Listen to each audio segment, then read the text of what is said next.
이 시간 함께 보실 하나님 말씀 사도행전 11장 19절에서 26절까지의 말씀 우리 한 절씩 교도하여 읽도록 하겠습니다.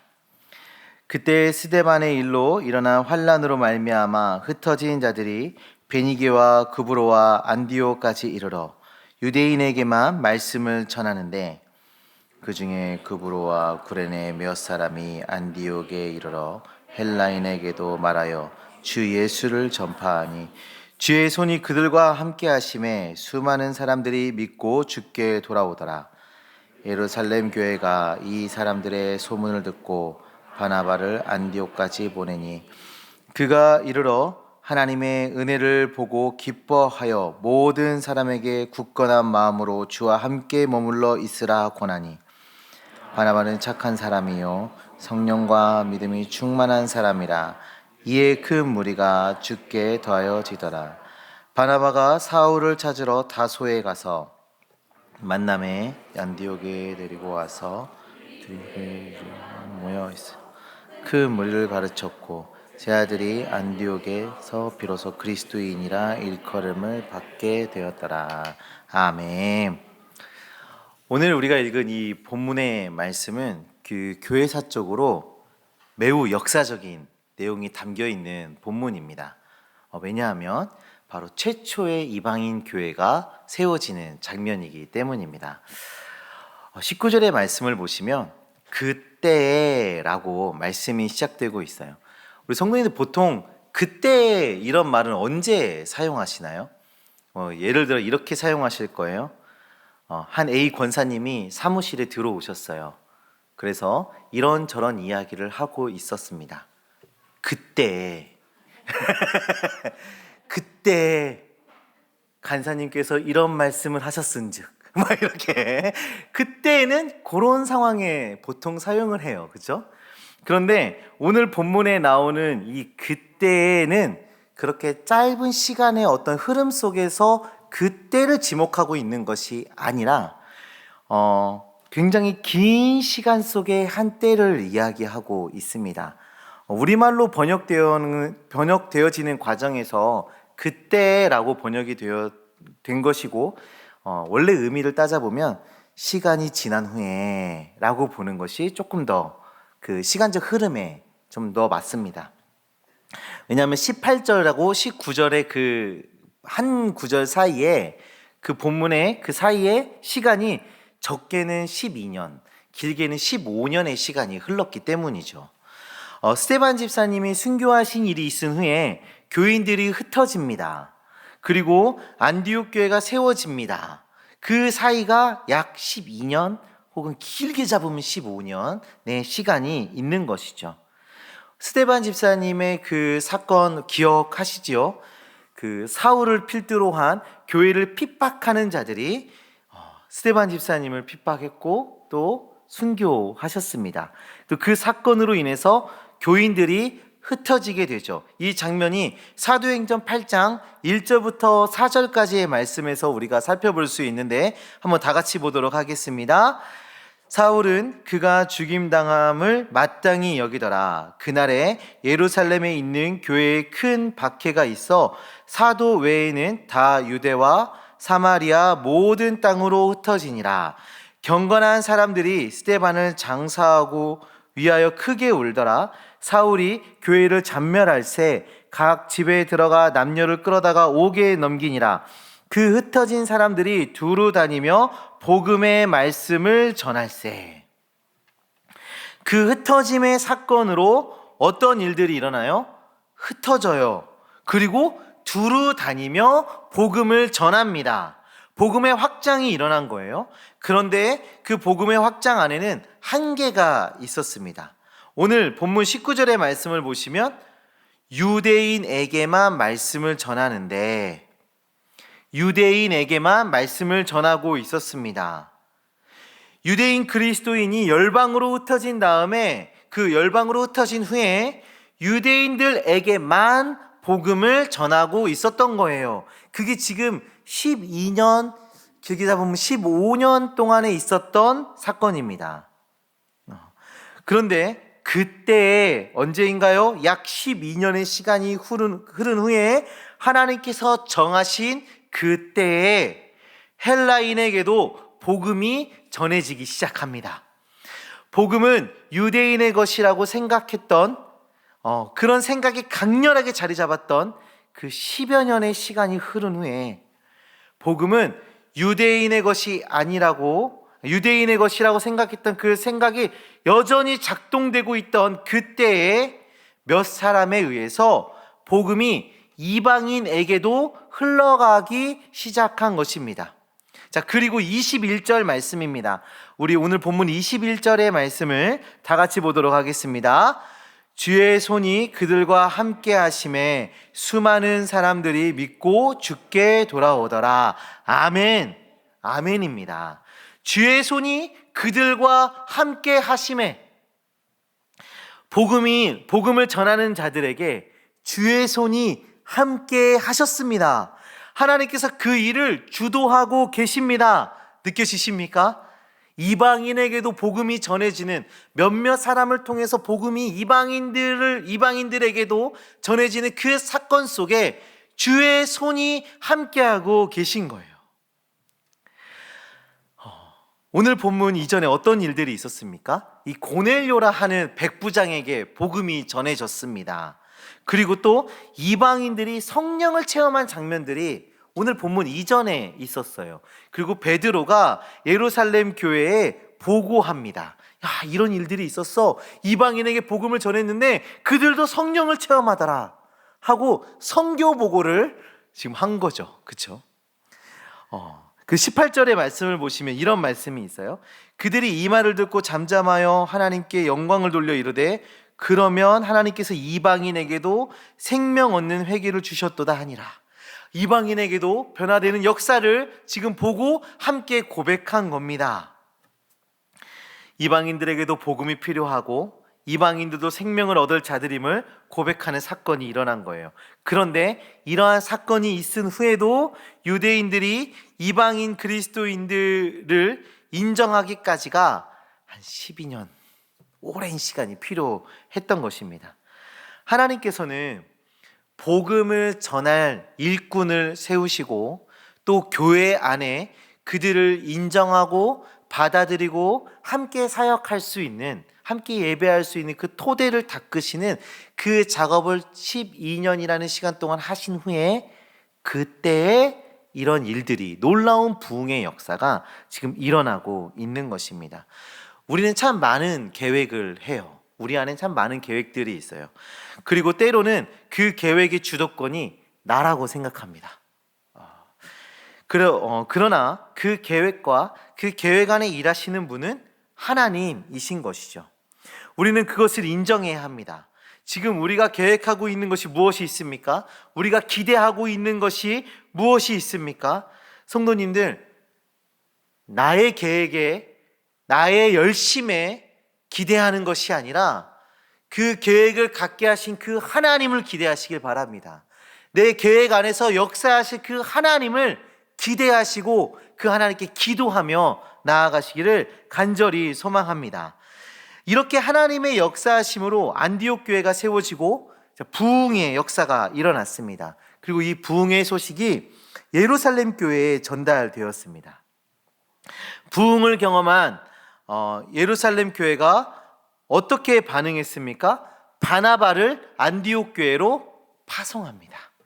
이 바나바라 하는 사역자를 안디옥 교회로 파송합니다. 그 당시에 굉장히 영향력 있던 사역자를 이방인들의 교회로 파송한 것입니다. 이전에는 이방인들에게는 복음이 필요 없다고 생각했는데 그들에게 자신들의 가장 소중한 사역자를 파송하고 있는 것이죠. 이제 더 이상 복음 앞에 유대인과 이방인의 벽은 없습니다. 복음과 상관없다 생각했던 이방인들에게도 복음이 전해지기 위해서 사역자를 파송하고 그 은혜의 순간을 보고 함께 기뻐하는 교회가 된 것입니다. 지금 부흥은 안디옥에만 있는 것이 아니라 예루살렘 교회 안에도 부흥이 함께 일어나고 있는 것이죠. 하나님의 역사하심으로 함께 기뻐하고 그 부흥을 함께 누리고 있는 것입니다. 하나님께서 구원하시기로 작정한 영혼들이 하나님께 나아오는 그 모습을 보고 기뻐하고 또 적극적으로 지원하는 모습을 보입니다. 하나님의 계획을 인정하고 하나님의 뜻을 인정하고 하나님의 역사하심에 동행하는 그 변화와 부흥이 예루살렘 교회 안에서도 일어나고 있는 것입니다. 성경은 바나바를 이렇게 설명해요. 24절 말씀인데요, 다 같이 보겠습니다. 바나바는 착한 사람이요 성령과 믿음이 충만한 사람이라 이에 큰 무리가 주께 더하여 지더라. 아멘. 착한 사람, 성령과 믿음이 충만한 사람, 바나바를 설명하는 내용들입니다. 착한 사람, 성령과 믿음이 충만한 사람, 부흥의 때에 쓰임받는 자의 모습입니다. 우리가 부흥을 경험하고 그 부흥의 역사 속에서 쓰임받기 위해 우리가 하나님께 간구해야 될 것 무엇입니까? 하나님의 선하심으로 나로 착한 사람 되게 해주세요. 하나님, 나로 성령 충만한 사람 되게 하여 주시옵소서. 나로 믿음이 충만한 사람 되게 하여 주시옵소서. 그래서 그 부흥의 때에 쓰임받는 주의 종 되게 하여 주시옵소서라고 우리가 간구하며 나아가야 하는 것입니다. 그렇게 하나님께 기도하시고 또 하나님께 쓰임받는 주님의 자녀들 되시기를 간절히 소망합니다. 바나바가 안디옥 교회를 사랑하고 섬기는 모습은 우리가 생각하는 것보다 더 컸습니다. 우리 25절 26절 말씀 한번 다 같이 보실까요? 자, 바나바가 사울을 찾으러 다소에 가서 만남에 안디옥으로 데리고 와서 둘이 교회에 1년간 모여 있어 큰 무리를 가르쳤고 제자들이 안디옥에서 비로소 그리스도인이라 일컬음을 받게 되었더라. 아멘. 우리가 이 말씀을 그냥 이렇게 문자적으로 읽으면 바나바가 다소에 가서 바울을 데리고 왔구나, 그래서 1년간 그곳에 사역을 했구나, 이렇게 정보적으로 다가와요. 그런데 좀 알고 보면 이 사건은 그렇게 쉬운 사건이 아닙니다. 왜냐하면 바나바가 지금 바울을 데리러 다소로 가죠. 이 안디옥에서 다소까지의 거리가 직선으로 250km라고 합니다. 250km. 그때는 차도 없고 걸어서 다녀야 했고 그때는 나이키도 없어서 그냥 가죽 신고 다녔을 거예요. 그렇죠? 에어가 없으니 발바닥이 엄청 아파서 많이 걷지도 못하는 그런 상황에 250km를 걸어서 바울을 데리고 온 거예요. 제가 한번 조사를 해봤는데 우리가 250km 정도 되는 거리를 내비게이션에서 찍어보면 우리 세순교회에서부터 저희 전라남도 광주 광역시청까지가 250km가 조금 넘습니다. 자, 그러면 그 거리를 걸어서 가요. 그러면 그 거리가 얼마 정도 되느냐를 계산을 해보니까 그 대학생들이 국토대장정을 하는데 한 250km 정도를 하루에 40km씩 쉬지 않고 젊은 대학생이 걸었을 때 11일이 걸려요. 11일. 그럼 우리 성도님들 걸으면 얼마나 걸리시겠어요? 조금 걷다 보면 무릎도 아프고 발목도 아프고 그러실 텐데 대학생들이 지금 장비를 갖고 걸어도 11일이 걸리는 거리입니다. 그 당시에 길도 잘 닦여져 있지 않고 그 험한 길을 에어가 없는 신발을 신고 걸어야 했습니다. 보통 15일, 16일, 길게는 20일, 편도가 그 정도 걸리지 않겠습니까? 한 달이 넘는 시간 동안 바울을 데리고 오기 위해서 바나바가 그 헌신을 한 거예요. 부흥을 경험하고 있는 이 안디옥 교회에 부흥의 불씨를 더하기 위해서 바나바가 바울을 청빙해서 모셔오는 겁니다. 엄청난 헌신이에요. 쉽지 않은 헌신입니다. 하나님의 은혜를 먼저 경험한 자로서 부흥의 역사를 기뻐하고 있는 이 놀라운 현장 속에 그 은혜를 더욱더 누리기 위해서 놀라운 헌신으로 지금 나오고 있는 겁니다. 바나바와 바울이 1년간 그곳에서 헌신합니다. 목회를 합니다. 양육을 합니다.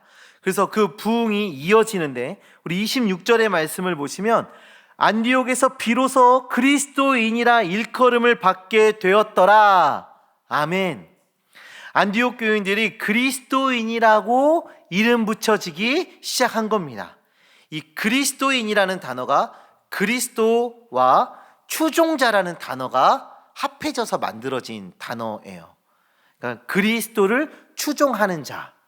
그러니까 당시에 만약에 헤롯을 추종하는 사람이면 헤롯을 추종하는 자, 헤롯인 이렇게 불렀던 거예요.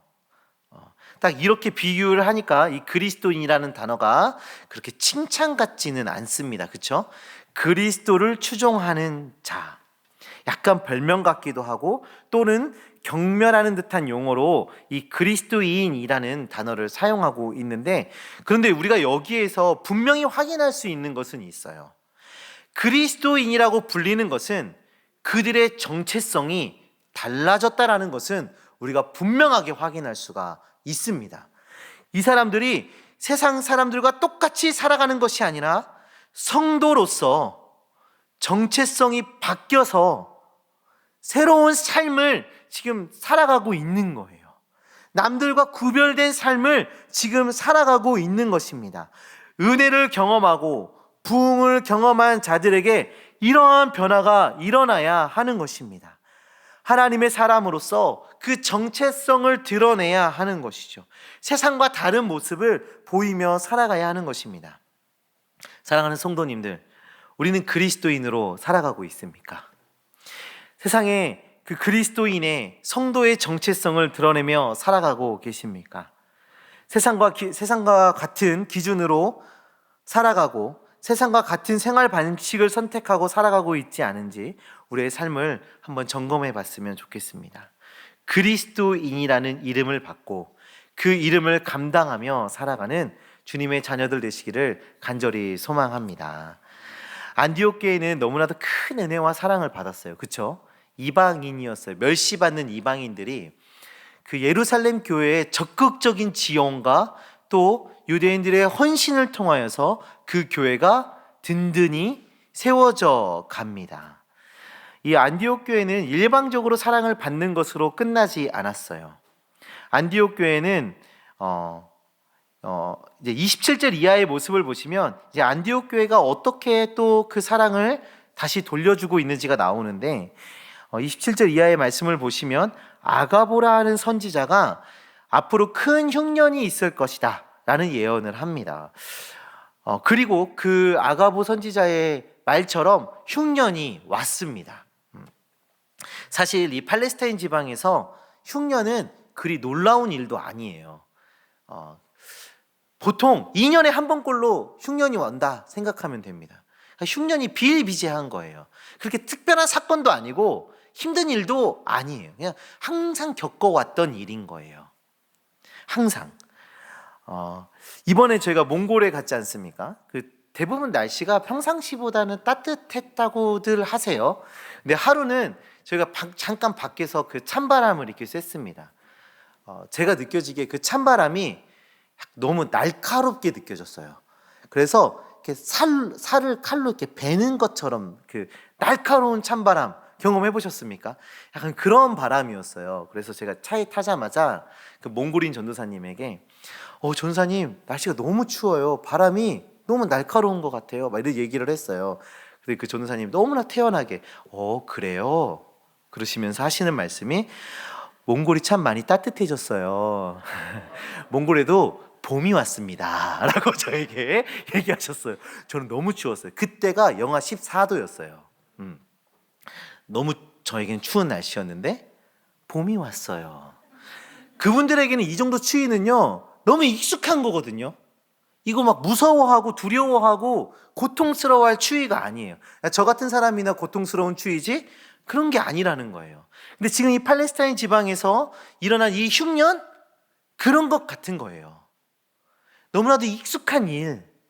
우리가 언제든 흉년이 올 수 있으니까 항상 이렇게 그 걱정하고 대비하고 있는 그런 일, 그런 흉년이었다는 거예요. 그런데 어떻게 합니까? 29절 30절입니다.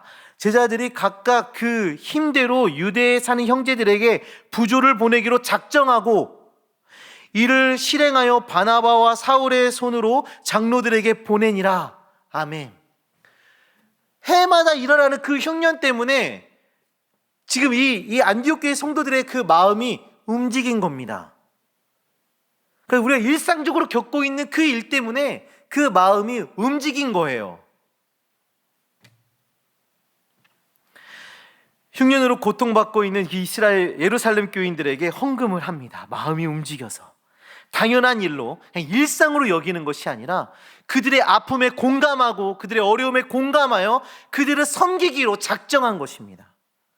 안디옥 교회의 시작은 예루살렘 교회의 일방적인 헌신과 도움으로 시작되었습니다. 그러나 이제는 그들이 예루살렘 교회를 돕는 일을 지금 하고 있는 것입니다. 이것은 하나님 나라의 아름다운 모습입니다. 서로가 서로를 돕고 협력하여서 하나님의 나라를 확장해가고 함께 부흥을 경험하고 함께 기뻐하고 서로를 위해 헌신하는 아름다운 교회의 모습을 지금 우리에게 보여주고 있는 것입니다. 하나님께서 세워가시는 교회는 함께 부흥하는 것입니다. 하나님께서 세워가시는 교회는 함께 자랑하는 것입니다. 사랑하는 성도님들, 우리가 함께 소망했으면 합니다. 예루살렘 교회와 안디옥 교회처럼 서로가 서로를 돕는 모습이, 서로를 사랑하고 서로를 궁일이 여기는 모습이 우리 안에 일어나기를, 우리가 착한 마음과 성령 충만과 믿음의 충만으로 무장되기를, 하나님의 때에 그 부흥의 일꾼으로 쓰임 받기를 간구하시고 또 그 부흥을 소망하시길 바랍니다. 우리 2023년도 우리 새순교회는 하나 되어 이기는 교회라는 그 비전을 품고 나아가고 있습니다. 하나 되어 이기는 것, 우리가 서로가 하나 되어 이기는 것, 이것은 부흥입니다.